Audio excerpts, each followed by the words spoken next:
जय हिंद, वंदे मातरम। साथियों, आज बात करेंगे कि एमए के बाद में क्या करें, पढ़ाई करें या फिर जॉब करें। जॉब करें तो किस किस फील्ड में हमें जॉब मिल सकती है, यदि हमें पढ़ाई करनी चाहिए तो पढ़ाई में हमें क्या कोर्स करना चाहिए। तो आज की वीडियो बहुत ही इंपॉर्टेंट होने वाली है। यदि आप भी जानना चाहते हैं कि एमए के बाद में क्या करें तो वीडियो में अंत तक बने रहिएगा। और यदि आप चैनल पर पहली बार आए हैं तो चैनल जरूर सब्सक्राइब कर लीजिएगा, बेल आइकन को प्रेस कर लीजिएगा। ये चैनल आपके बहुत ही काम आने वाला है। तो साथियों, बात करते हैं कि एमए के बाद में क्या करना सही रहेगा। तो साथियों, बात करते हैं सबसे पहले ऑप्शन की। सबसे पहला और सबसे बेस्ट ऑप्शन ये है कि जब आप एमए के फाइनल ईयर में हो तो उसके बाद में आप यूजीसी नेट का एग्जाम दे सकते हैं। या आपका एमए फाइनल हो गया है, कंप्लीट हो गया है, तो उसके बाद में आप क्या कर सकते हैं, यूजीसी नेट का आप एग्जाम दे सकते हैं। 2 फेज में आपका ये एग्जाम कराया जाता है। और यदि आप इस एग्जाम को क्लियर कर लेते हैं, इस एग्जाम को यदि आप क्लियर कर लेते हैं तो आप बन जाते हैं कॉलेज या यूनिवर्सिटी में एज असिस्टेंट प्रोफेसर आप पढ़ा सकते हैं। यानी कि आप एज असिस्टेंट प्रोफेसर के लिए क्या हो जाते हैं, एलिजिबल हो जाते हैं। साथ के साथ यदि आपका यूजीसी नेट में अच्छा स्कोर आता है या फिर यानी कि आप उसमें अच्छा स्कोर कर लेते हैं तो आपको मिल जाता है जीआरएफ, जूनियर रिसर्च फेलोशिप। यानी कि पीएचडी करने के लिए आपको क्या मिलते हैं, पर मंथ पैसे मिलते हैं, जिससे आप सेंट्रल गवर्नमेंट यूनिवर्सिटी या स्टेट गवर्नमेंट यूनिवर्सिटी से क्या कर सकते हैं, पीएचडी कर सकते हैं अपने सब्जेक्ट में। तो सबसे पहला और सबसे बेस्ट ऑप्शन है।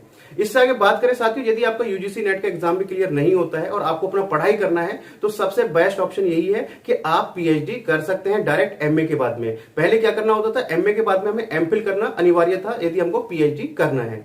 अब आप डायरेक्ट एमए के बाद में जिस सब्जेक्ट से आपने अपना एमए कंप्लीट किया है उस सब्जेक्ट से आप पीएचडी कर सकते हैं। यदि आपका यूजीसी नेट का एग्जाम क्लियर नहीं भी हुआ है तो भी आप जो प्राइवेट यूनिवर्सिटी है या जो स्टेट गवर्नमेंट यूनिवर्सिटी है उनमें भी आपका डायरेक्ट पीएचडी के लिए फॉर्म आते हैं, वहां पे आप अपना पीएचडी कर सकते हैं। दूसरा ऑप्शन है साथियों, जब आप एमए अपना कंप्लीट कर लेते हैं तो आप एलिजिबल हो जाते हैं। बहुत सारी ऐसी वैकेंसी आती है जिनको सिर्फ पोस्ट ग्रेजुएशन वाले भर सकते हैं। जैसे पीजीटी के फॉर्म आते हैं तो पीजीटी के लिए सिर्फ और सिर्फ एलिजिबल होते हैं जिन्होंने अपना पोस्ट ग्रेजुएशन कंप्लीट कर रखा है। तो आप पीजीटी के लिए आप अप्लाई कर सकते हैं। और भी बहुत सारी ऐसी वैकेंसी है जिसमें पोस्ट ग्रेजुएशन मांगा जाता है, तो आप वहां पर अप्लाई कर सकते हैं।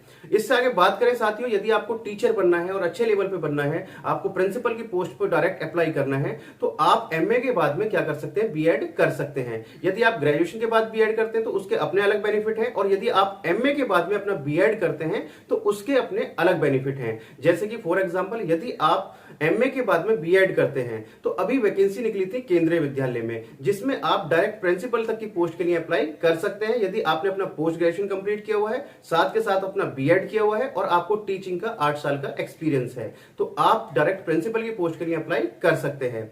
यदि आपका 5 साल का एक्सपीरियंस था और आपका बीएड कंप्लीट है और प्लस आपका एमए कंप्लीट है तो आप अप्लाई कर सकते थे किसके लिए, वाइस प्रिंसिपल के लिए 5 साल के एक्सपीरियंस के साथ। यानी कि यदि आप पोस्ट ग्रेजुएशन के साथ एमए के साथ अपना बीएड करते हैं एमए के बाद तो उसके अपने अलग बेनिफिट हैं, तो ये भी आप कर सकते हैं। इसके बाद में आगे बात करें साथियों, यदि आपका मन है एक प्रोफेशनल लाइन में जाने का, आपकी बॉडी लैंग्वेज बहुत अच्छी है, बोलना बहुत अच्छा लगता है, तो आप एमबीए कर सकते हैं। इसके बाद में आप एमबीए भी काफी अच्छा कोर्स है।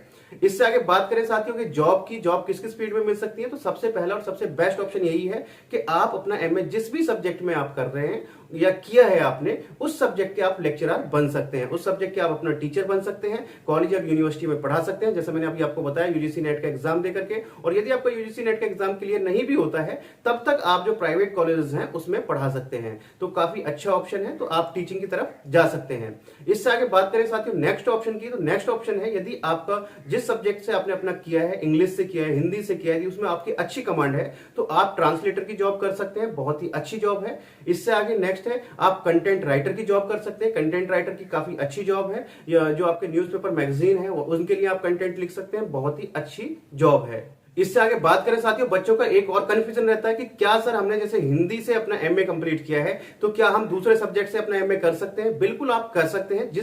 जिन सब्जेक्ट से आपने अपना ग्रेजुएशन कंप्लीट किया है उसमें आपके 3 सब्जेक्ट होते हैं, तो उसमें से जो 2 सब्जेक्ट बचे हैं उनसे भी आप अपना एमए कंप्लीट कर सकते हैं, जो डबल एमए कहलाता है आपका। जैसे आपने इंग्लिश से एमए कर लिया या हिंदी से कर लिया है, अब आप इंग्लिश से करना चाहते हैं तो आप इंग्लिश से एमए कर सकते हैं, तो आपको क्या हो जाता है, डबल एमए हो जाता है। और डबल एमए की वैल्यू ही अलग है। और आपको जैसे आपने हिंदी से किया, अब आपको उसमें इतना इंटरेस्ट नहीं आ रहा है, आपको चाहिए कि आपको इंग्लिश का टीचर बनना है, तो आप अपना डबल एमए कर सकते हैं, किसी प्रकार की कोई प्रॉब्लम नहीं है।